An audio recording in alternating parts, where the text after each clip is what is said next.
Is this a daily occurrence in your band room? It is in mine. And this stuff gets expensive after a while. I think I found a way, instead of $11 per bottle, to get this stuff for less than 50 cents. Stay tuned and I'll show you how. Welcome to Band Directors Anonymous, a place where we can all admit that the demands of this crazy career sometimes can be too much. So I've got tips and tricks and things that I've picked up over the years, you know, all the stuff that you didn't learn in college that you probably should have. As always, I'm no expert, I'm simply starting a dialogue, and somewhere along the way I'm hoping to learn something as well, and lighten everyone's load. Green spray. I'm not showing you the manufacturer, we all know who makes this stuff, we all have it, we all go through a bottle or so every year, we know this stuff. But what if there was a way to get this much cheaper? It made me start to think. Let's look at the ingredients here. Contains 70% propanol by volume, water, flavoring, and color. Okay, well, let's look at this. 70% isopropyl alcohol. The ingredients on the back cite active ingredients, isopropyl alcohol, 70% concentration. Other ingredients, bunch of dyes, and purified water. Sounds pretty similar to me. I found this one day when I was shopping and I needed some disinfectant for a nasty cut, and I ran out, so I had to go to the store to get some more. And when I reached for a bottle of rubbing alcohol, I saw this sitting right next to it. I said, that looks like the green spray. So I started comparing, and I think we're pretty much looking at the same stuff here. So I did a little digging on the internet. I went and found from the company's website, I found their material safety data sheet on the magical green spray. And it cites the ingredients as, let's see, what does it say? IPA, which is isopropyl alcohol. So again, now we're down to the same name here. And 2-propanol.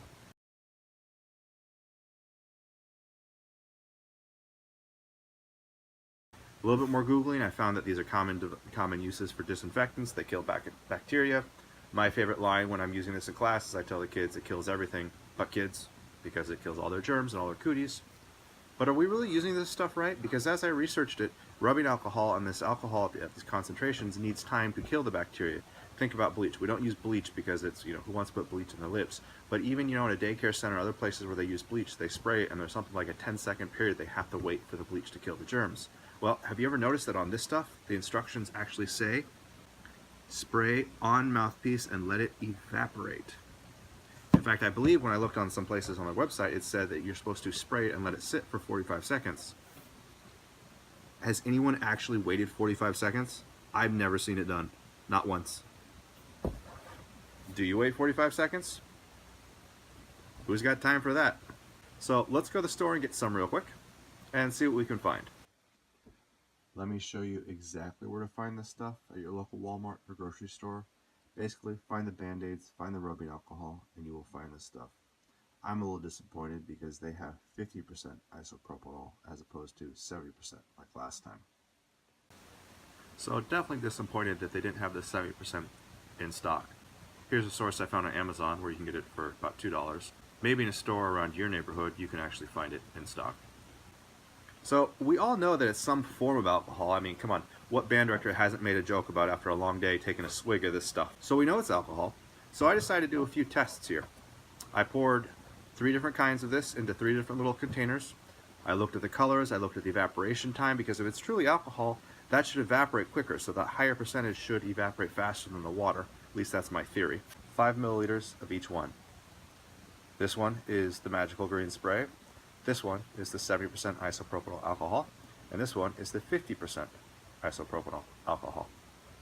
So in this experiment, I put 5 milliliters of each solution in one of these fancy little ramekins, and I'm going to watch how they evaporate and how they change over time to give me an idea how similar they really are. So one of the things I noticed in these is when I sniff them, number 1 and number 2, which is the green spray and the 70% alcohol, you can smell the alcohol, as in my nostrils burn when I take a deep whiff. It's really strong alcohol content. When I use the other stuff that we found 50%, I don't get the same notice. I don't get the same intensity of it. So it makes me think that these two are very similar. In fact, I have the data sheet that says they're both 70% alcohol. So I really think we're comparing apples to apples here. There is a slight difference in color. I would attribute that to the dyes and the different dyes that are used. And lastly, the evaporation time. After After 2.5 hours, I can see more evaporation in the higher water content, and we'll have to see how this goes overnight.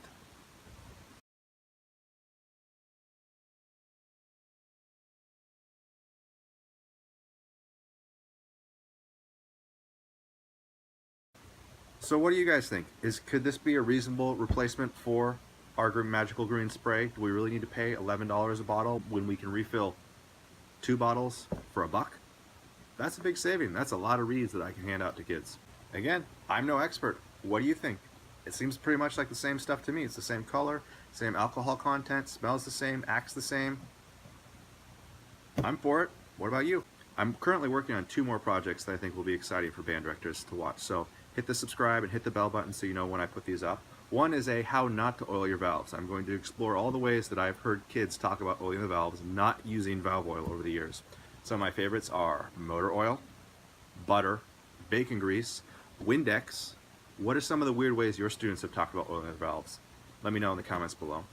And then I also have another household cleaner. When I went to buy this stuff, it reminded me of another household cleaner that every band director should know about that can prolong the life of reeds and even bring a dead breed back to life. It's a really cool trick as a brass player I never knew, and I wish I learned a long time ago. So stay tuned for that episode as well. You're not going to want to miss that. So thanks for watching. This has been Band Directors Anonymous. I hope to see you next time. Like, subscribe, do all that cool stuff. Adios.